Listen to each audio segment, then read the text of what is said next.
I'm Paul Carroll. I'm the editor-in-chief of Insurance Thought Leadership.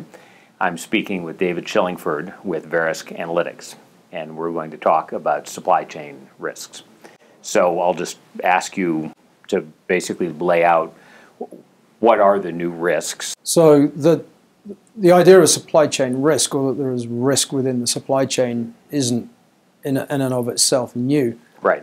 But it's been a topic of big conversation in the insurance media increasingly, and within supply chain media.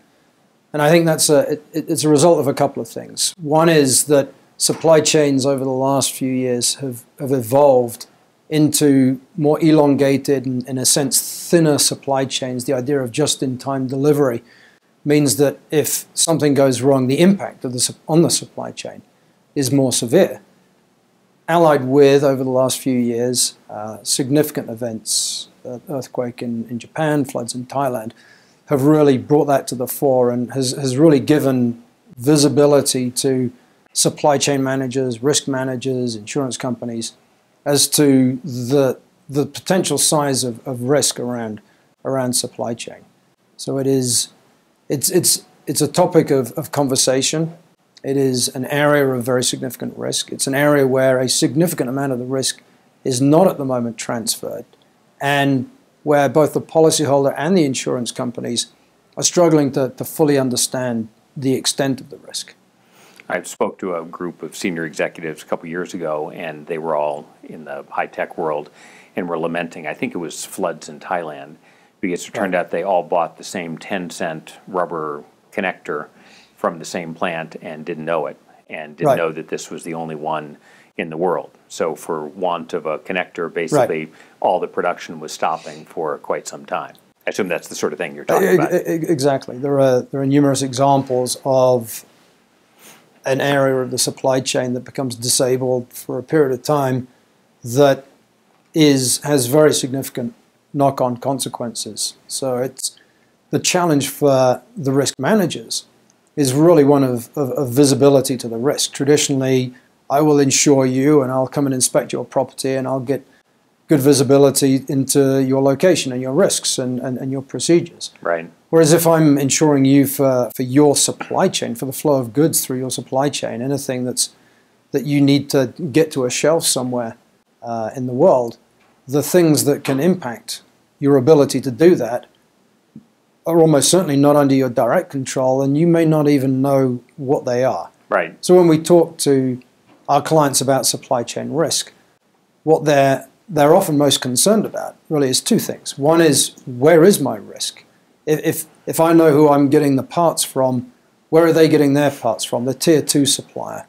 And where do they get their parts or their raw materials from? The tier 3 supplier. Mm-hmm. And to fully understand the links and the nodes within someone's supply chain is a significant undertaking, and one that some supply chains are very good at, some are less good at that.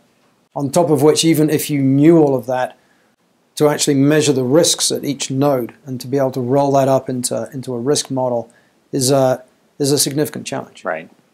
And is cyber an increasing concern, given that everything is coordinated via computer networks all over the world? Is the growing threat of cyber risk increasing the risk to supply chains? Certainly. There are two sides to that. One are the information systems that are presently used to manage information that is flowing through the supply chain and relates to supply chain management. The other is the evolution of what is generally called the Internet of Things. We might narrow it down perhaps to the industrial Internet of Things, where the desire to see what is where in the supply chain is being met by telematic solutions, GPS, RFID, all sorts of different technologies that allow me to improve the visibility into my supply chain. Mm-hmm. And as those devices become more and more connected, the potential impact of a cyber attack becomes more and more damaging on a supply chain. So what are the one or two things that people ought to do come Monday morning or whatever to start to think through these issues and better protect themselves? Well, I think there is a significant opportunity both at the corporate and the personal level for insurers and risk managers around supply chain risk.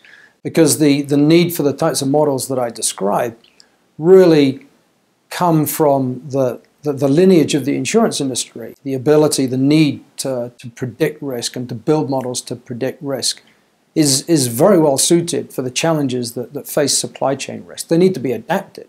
And for a risk manager to be able to bring that expertise from the insurance industry and to marry it up with the supply chain experts within their own enterprise is something that would yield not just phenomenal results from a risk transfer standpoint, but the models that would be built would also have a very, very significant operational value for the policyholder.